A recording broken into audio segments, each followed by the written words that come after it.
Hello भावी शिक्षक एवं शिक्षकों, आप सभी का वाईटी टीचर्स एकेडमी में स्वागत करते हैं। दोस्तों आज हम मैथ प्रैक्टिस सेट नंबर 7 करेंगे आज, जिसमें हम सबसे पहले सेकंड पेपर का सेक्शन ले रहे हैं, उसके बाद हम फर्स्ट पेपर का सेक्शन लेंगे।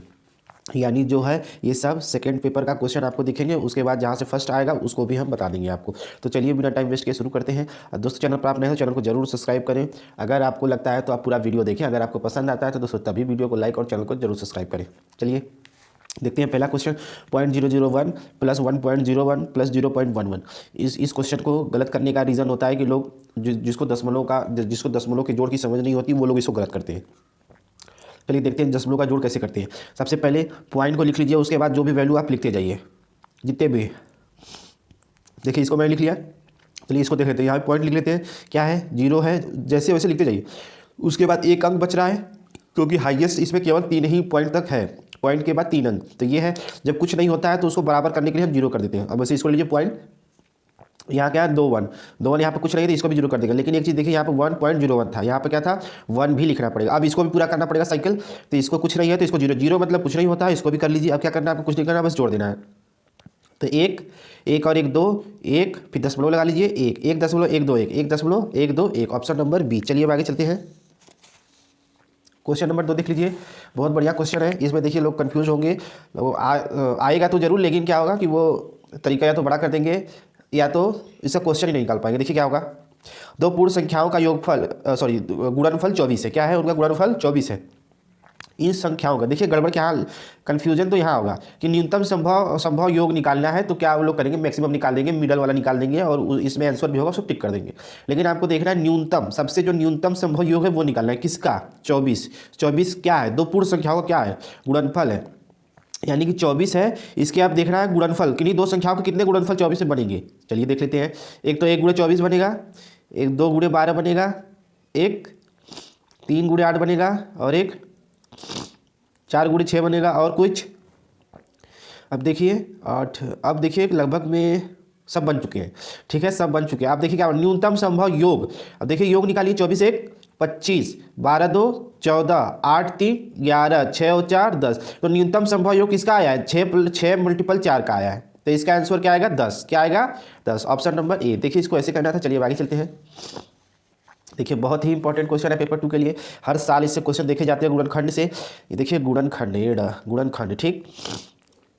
तो चलिए देख लेते हैं। x की power 4 plus x square plus 1, ये इसका मतलब है। तो क्या करना है, इसका गुणनखंड निकालना है। गुणनखंड निकालने के लिए हमें सबसे पहले क्या करना पड़ता है, पहले वाले को आखिरी में क्या करना पड़ता है, गुणा करना पड़ता है, ठीक है। क्या करना पड़ता है, गुणा करना पड़ता है। तो 1 है तो वही वैल्यू आएगी। अब हमें क्या करना पड़ता है, उसके बाद इसमें ही चेंज करना पड़ता है, बीच वाले में क्या होता है, चेंज करना पड़ता है। तो अब आपको क्या करना पड़ता है, देखिए 3 है, अगर तीन अलग अलग डिजिट चर या अचर है तो बीच वाला को ही काटेंगे, मतलब आपको चेंज करना पड़ेगा। अगर 4 होते तो आपको कुछ करने की जरूरत नहीं पड़ती, केवल आपको क्या करना पड़ता है, उसमें कॉमन निकालने की जरूरत पड़ती है। उसी में आपको घटा जोड़ करके कैसे भी करके आप उसका गुणनखंड निकालते हैं। लेकिन 3 है तो यहाँ पे क्या होगा, हमें 2 पेयर बनाने हैं ना, तो 2 + 2 के, तो इसमें से 2 बार 2 डिवाइड करना पड़ेगा। चलिए कर लेते हैं, इसको अपने दिमाग से करना पड़ता है। देखिए इसको कर लीजिए, 2x square minus x square plus 1, कुछ नहीं है तो चलिए इसको 0 कर देते हैं। क्या कर देते हैं, 0। गुणनखंड निकालने के लिए हमें क्या करना पड़ता है, बराबर 0 करना पड़ता है। अब देखिए करना 2 का पेयर बनाना है। अगर यहाँ पे देखिए x स्क्वायर कॉमन ले लेते हैं तो क्या x की पावर 4 या 2 बन जाएगा, तो यहाँ 2 नहीं है, तो इसे क्या करना पड़ेगा हमें, x की पावर 4। अब इसको क्या, इस क्वेश्चन में क्या करना पड़ेगा, दिमाग को लगाना पड़ेगा।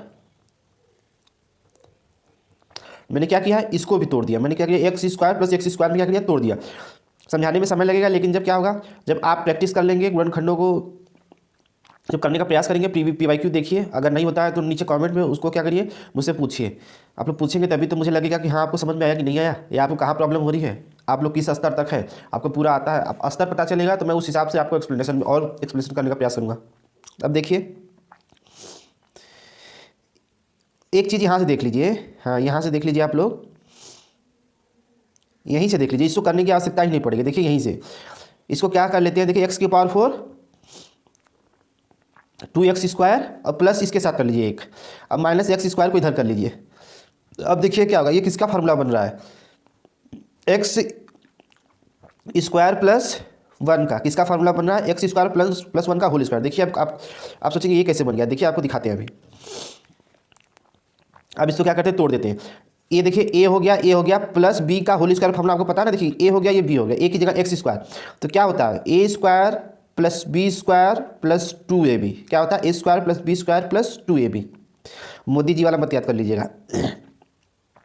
तो अब देखिए एक्स के स्क्वायर का स्क्वायर करेंगे ना, इस ए पूरा है ये ए का स्क्वायर प्लस बी का स्क्वायर प्लस 2a टोटल क्या है एक्स स्क्वायर बी 1 है। चलिए इसको फिर से इसको पूरा सॉल्व कर लीजिए। देखिए अब इसको करेंगे तो क्या आएगा, एक्स की पावर 4 आ जाएगा, क्या होता है पावर की पावर होता है तो मल्टीप्लाई हो जाते हैं, प्लस 1 हो जाएगा प्लस 2x स्क्वायर। देखिए ये बन गया ना, ये देखिए बन गया। तो ये किसका, ये टोटल फार्मूला किसका है एक्स स्क्वायर प्लस 1 का होल स्क्वायर का। तो क्या कर देते हैं यहाँ पे लिख देते हैं एक्स स्क्वायर प्लस 1 का होल स्क्वायर, इधर माइनस एक्स स्क्वायर का, ये एक्स स्क्वायर है पहले से। अब देखिए आपको एक फार्मूला पता होगा बीजगणित में, a square minus b square equal to 0 का इक्वल टू का फार्मूला क्या होता है, एक ब्रैकेट में ए प्लस बी, एक ब्रैकेट में ए माइनस बी, ये होता है।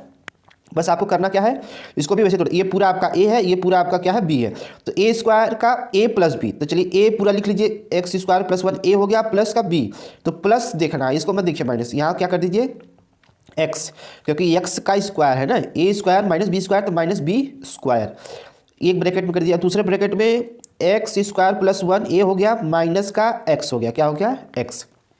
अब क्या करना है आपको, देखिए यही यहाँ पे क्या हो जाएंगे, दो गुणनखंड हो जाएंगे। तो यहाँ पर ऑप्शन टाइप नहीं हो सकता था, इसलिए क्या किया मैंने, ऑप्शन आपको क्या होगा, इन दोनों में से जो ऑप्शन होता है आपका वही सही आंसर होगा। ऑप्शन में अगर दोनों देता तो दो ऑप्शन भी आंसर भी देता कि ए एंड बी एंड सी ऐसे करके, इसमें से कोई एक रहेगा तो एक ऑप्शन हो जाएगा। ठीक है, इस तरीके से आप निकाल लेंगे। इसमें थोड़ा सा आपको दिमाग लगाना पड़ता है, पेयर बनाना पड़ता है, कॉमन करना पड़ता है, इसमें तो कॉमन करने की आवश्यकता नहीं पड़ी। चलिए 4 बहुत ही इंपॉर्टेंट क्वेश्चन है, बहुत ही बढ़िया क्वेश्चन है। चलिए देख लीजिए, एक भिन्न 5/8 के तुल्य है, एक भिन्न है कोई, वो 5/8 की तुल्य है, तुल्य बता रहा है, तुल्य मतलब सेम बराबर, इसके हर और अंश का योग, लेकिन जो भिन्न है उसके अंश और हर का योग कितना है 91।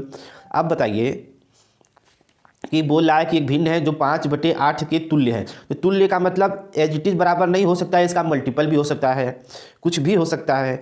तो अब देखिए मेन तो यहाँ है कि उनके अंश और जो भिन्न है, माना मैंने कोई एक्स भिन्न है और बोला है कि इनके अंश और हर का योग, अगर आप ये भिन्न को बराबर कर देंगे तो क्या इनका योग 91 के बराबर हो रहा है, नहीं हो रहा है ना। तो चलिए अगर जैसे ये बोल रहा है वैसे मैं भी कर लेता हूँ।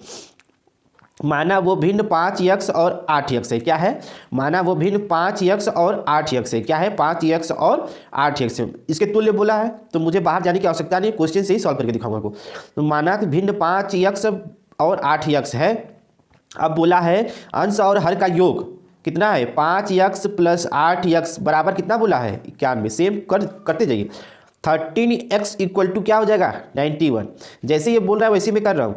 अब x इक्वल टू 13 सत्ते 91, ये x इक्वल टू क्या आ गया आपका 7।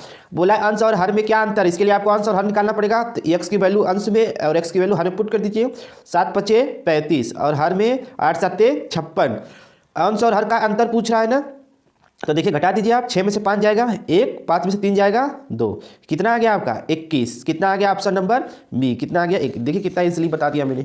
वैसे ही आपको सॉल्व करने हैं, पूरा प्रोसीजर से लेकर नहीं चलना है। चलिए अब अगला क्वेश्चन देख लीजिए, पेपर 2 का ही क्वेश्चन है ये, बहुत ही कन्फ्यूजिंग है लेकिन उतना ही आसान है। अगर आप मेरे वीडियोज़ को रेगुलर फॉलो करते हैं तो आपको कोई भी कोई प्रॉब्लम नहीं होगी पेपर में, बस आपको प्रैक्टिस करते रहना है।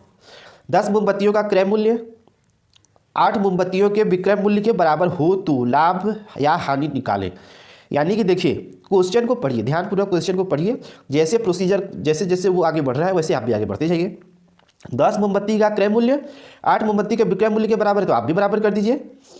10 मोमबत्ती का क्रय मूल्य क्या होता है, कॉस्ट प्राइस, बराबर है 8 मोमबत्ती के सेलिंग प्राइस यानी विक्रय मूल्य के बराबर है। तो कोई भी चीज़ क्रय मूल्य पर निकाली जाती है, लाभ क्रय मूल्य पर निकाली जाती है, हानि क्रय मूल्य पर निकाली जाती है, प्रतिशत लाभ क्रय मूल्य पर निकाली जाती है। तो उसे हमेशा लाभ हानि जब होगा तो कॉस्ट प्राइस नीचे करेंगे, क्या करेंगे, नीचे होना चाहिए सेलिंग प्राइस से, तो क्वेश्चन करने में आपको आसानी होगी। चलिए वही काम करते हैं। अभी इसको इधर ले जाएंगे, इसको नीचे करने के लिए इसको यहाँ ले जाना पड़ेगा और इसको तब यहाँ ले जाना पड़ेगा, है देखिए ऐसे a × b c × d, तो हमको क्या करना है, बी को डी के नीचे लाना है, तो क्या करेंगे, बटे 1 कर देंगे पहले, अब तिर्यक गुणा कर देंगे जिसको ले जाना होगा, बी को ले जाना है। तो देखिए अगले स्टेप पे क्या करेंगे, इसको यहाँ ले जाएंगे, अगर सी को यहाँ ले जाना है तो सी को यहाँ ले जाएंगे, तो ए बटे सी हो जाएगा, डी के नीचे क्या हो जाएगा, बी हो जाएगा। सेम यही प्रोसेस करेंगे, बटे 1 हो जाएगा। अब सी पी ले जाना है तो एस पी के नीचे क्या कर देंगे, सी पी, 10 के नीचे क्या कर देंगे 8, क्योंकि 8 यहाँ पर रखने से कोई मतलब नहीं, क्योंकि तब आप सॉल्व नहीं कर पाएंगे, आपको वैल्यू नीचे लानी पड़ेगी, वैल्यू को एक साथ करना पड़ेगा, इनको आपस में एक साथ करना पड़ेगा। देखिए प्रतिशत लाभ और हानि निकालना है ना, देखिए मैंने क्या बोला, कुछ भी आपको निकालना है सीपी पे निकालना है। अब देखिए यहीं से सॉल्व होगा, आपको दिमाग लगाना नहीं, मानना भी नहीं, कुछ एक्स वाई जेड नथिंग, कुछ भी नहीं मानना है आपको। देखिए सीपी है आपकी 8 रुपये, मानिए जो दिया है वहीं से निकलेगा आपकी। आप देखिए कोई सामान है 8 रुपये का, आपने बेचा है कितने में, 10 रुपये में। आपका सामान था 8 रुपये में, बेचा है आपने 10 रुपये में, तो आपको लाभ हुआ कि हानि, यहीं से क्या पता चल रहा है कि लाभ हो रहा है ना 2 रुपये का। तो लाभ कितने पर लाभ हो रहा है, कितने पर, यानी कि आपके कॉस्ट प्राइस पूछ रहा है ना, तो यानी कॉस्ट प्राइस कितने पर, 8 रुपये पर, तो आपको 2 रुपये का लाभ हुआ है। 8 रुपये पे 2 रुपये का लाभ हुआ है, मल्टीप्लाई आपको परसेंट निकालने के लिए 100 से मल्टीप्लाई करना पड़ता है। 2 चौका 8, 25 चौका क्या होता है 100, तो आपको यहाँ पर क्या हो गया, 25% का प्रॉफिट हो गया। क्या हो गया, 25% का आपको प्रॉफिट हो गया। ऑप्शन देखिए, ये भी कर सकता था, यहाँ पे 1 दे दिया है तो आसानी हो गया, अगर एक जगह यहाँ पे लिख सकता 25%, अगर यहाँ पर लिख देता लाभ, तो हो सकता था आपको यहाँ पर इसको कर देता 25% की हानि। तब बहुत लोग इन दोनों में क्या होते, अगर इसको लाभ हानि नहीं समझ पाते तो क्या करते, वो इसको भी कर सकते थे, तो इसलिए आपको समझना पड़ेगा। चलिए अब आगे चलते हैं, समझाने में टाइम लगता है दोस्तों, बाकी क्वेश्चनों में है कुछ नहीं, लेकिन क्या करिए समझाना पड़ेगा, क्योंकि सब आप लोग भी शिक्षक बनने जा रहे हैं, तो आप अपने भी स्टूडेंट को ऐसे ही करना है, सबको एक बराबर नहीं मानना है, आप सबको लेकर साथ चलना है, इसलिए आपको बेसिक से लेकर आपको हायर स्टडी करानी है। देखिए आंकड़े दिए हुए कि माध्यिका एवं बहुलक ज्ञात करना। माध्यिका सबसे पहली बात होती क्या है, बहुलक क्या होता है, तो सबसे पहले आंकड़ों को हम क्या करते हैं, असेंडिंग या डिसेंडिंग ऑर्डर में कर लेते हैं। हम असेंडिंग ऑर्डर में कर देते हैं, यानी सबसे पहले छोटे को लेंगे, 6 है सबसे छोटा, उसके बाद 7 है 2 बार है 7, फिर उसके बाद 8 है 3 बार है तो 3, फिर 9 क्या है 1 बार है, फिर 10 कितना है 1 बार है। नंबर टोटल काउंट कर लीजिए 3 6 2 8, यन इक्वल टू कितने नंबर है 8। यन क्या है सम, जब यन होता है सम तो माध्यिका बराबर क्या होता है n/2वां पद प्लस n/2 प्लस 1वां पद बटे के 2, ये होता है माध्यिका का फॉर्मूला। ये अब आगे चलते हैं, माध्यिका क्या है, माध्यिका n है 8, तो 8 पुट कर दीजिए, 8/2 वह पद प्लस 8/, यहाँ पर भी तो 8 पुट करेंगे, प्लस 1 वह पद बहुत इंपॉर्टेंट है, बटे 2। देखिए 4 चौथा इसमें कौन सा है, 1 2 3 4, 4 ये है, यहाँ पर 4 लिख दीजिए, 4 की जगह क्या आ जाएगा 8, 4 प्लस 1 यानी 5वां, 4 के बाद 5वां प्लस 8/2, 8 8 16/2 कितना आ जाएगा 8, यानी माध्यिका कितनी आ गई आपकी 8। अब बहुलक क्या होता है, आंकड़ों में जो सबसे ज़्यादा बार होगा, आंकड़ों में जो सबसे ज़्यादा बार होगा वही उसका बहुलक होता है। सबसे ज़्यादा बार कौन है 8, तो इसका बहुलक भी क्या हो जाएगा 8 ही होगा, तो इसका बहुलक भी क्या हो जाएगा 8, इसलिए आपका उत्तर क्या हो जाएगा ऑप्शन नंबर डी 8। पेपर 1 शुरू हो चुका है, तो देखिए 1/2 में कितने 1/8 है। अब आपको 1/2 में अब कितने 1/8 है, जब कितने 1/8 कितने बोल दे तो कितने से मतलब होता है भाग, जितना हो कितने का मतलब होता है भाग, कितने बनाने हैं 1/8 बनाने हैं, उतने 8 बटे के लिए बटे में कर देंगे, उसको क्या कर देंगे जितना बनाना होता है उसको क्या कर देते हैं बटे में। अब क्या होता है, मैंने इसके पहले बताया था सबसे नीचे वाला सबसे ऊपर में गुणा, ठीक, अगर दोनों भिन्न भिन्न है तो सबसे नीचे वाला सबसे ऊपर में गुणा और नीचे वाला ऊपर वाले के नीचे वाले में गुणा, तो 1 गुणे 8 2 गुणे 1, 2 चौका 8 कितना आ जाएगा 4, कितना आ जाएगा 4। तो आपने तो ऐसे निकाल दिया, लेकिन आप कहेंगे सर मुझे समझ में नहीं आया, चलिए आपको ऐसे समझा देते हैं जिनको नहीं समझ में आया होगा। अब 1/8 बनाने हैं ना, तो हम ऐसा करते हैं कि 1/8 को 4 बार निकाल कर आपको सिद्ध कर देते हैं। चलिए 1/8 1/8 1/8, यही तो बोला है कि 1/8 4 बार तोड़ेंगे तब 1/2 बन जाएगा। तो चलिए मैंने वही किया। अब क्या करना है, 8 को क्या ले लेते हैं एलसीएम ले लिया, 8 एकम 8 8 एकम 8 8 एकम 8 8 एकम 8, 4/8 कट रहा है 1/2, देखिए 1/2 यही वैल्यू आ गई ना, यानी कि 1/8 4 बार होगा, ठीक है 1/2 का। चलिए अब अगला देख लीजिए, निम्नलिखित में से कौन सा सही है, क्या है कौन सा सही है। 1000 के पूर्ववर्ती का पूर्ववर्ती।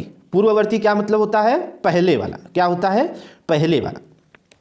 अब देखिए 1000 माइनस 1 का पूर्ववर्ती। पूर्ववर्ती का पूर्ववर्ती कितना हो जाएगा आपका? 998। कितना हो जाएगा? तो ये क्या है? गलत है। 1000 के पूर्ववर्ती का, 1000 का पूर्ववर्ती मैंने निकाल दिया है 999 का परवर्ती। परवर्ती मतलब 1। कितना हो जाएगा? 1001। चलिए अब आगे चलते हैं, ये भी गलत हो गया। 1000 का परवर्ती 1001। क्या हो जाएगा? 1001। 1001 का फिर परवर्ती 1002। इसके हिसाब से आपका ये सही हो गया। तो आपको देखने की आवश्यकता नहीं, फिर भी देख लेते हैं।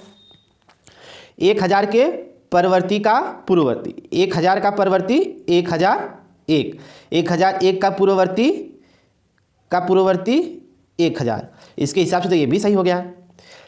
अब देखिए इसमें दो ऑप्शन सही हो रहे हैं। इसके हिसाब से हो सकता है या तो मैंने टाइपिंग में कोई मिस्टेक की होगी या तो क्वेश्चन ऐसे ही आया होगा। देखिए पूर्ववर्ती और परवर्ती का मतलब आपको समझना है, ऐसे ही क्वेश्चन को अप्लाई करना है। अगर ये पेपर में गलत रहा होगा तो आपको क्या होंगे? इसके मार्क्स मिलेंगे। चलिए बहुत ही इंपॉर्टेंट क्वेश्चन है। एक पेंसिल का मूल्य 2.5 रुपये। एक पेंसिल है, इसका मूल्य है 2.5 रुपये। अब में तो 1.5 दर्जन पेंसिल आता है। 1.5 दर्जन, एक दर्जन में कितने होते हैं? 12। तो 1.5 दर्जन में एक 12 का आधा कर दीजिए तो आधा दर्जन निकल जाएगा। तो 12 + 6 कितने हो जाएंगे? 1.5 दर्जन में 18। दुकानदार को 100 रुपये का नोट देता है। 100 रुपये का नोट देता है तो दुकानदार उसे कितने रुपये वापस करेंगे? तो जितने रुपये का सामान होगा, 18 पेंसिल लिया है, एक का दाम 2.5 रुपये थे, 18 का दाम निकालेंगे।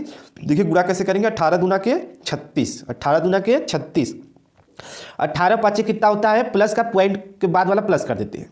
18 पाँचे 90, तो 90 हो गया तो एक पॉइंट लग जाए तो 9 हो जाएगा। 36 9 कितना होता है? 45। सामान खरीदा 45 का, पैसे दिए 100, तो वापस कितना करेगा दुकानदार? 55 रुपीज़।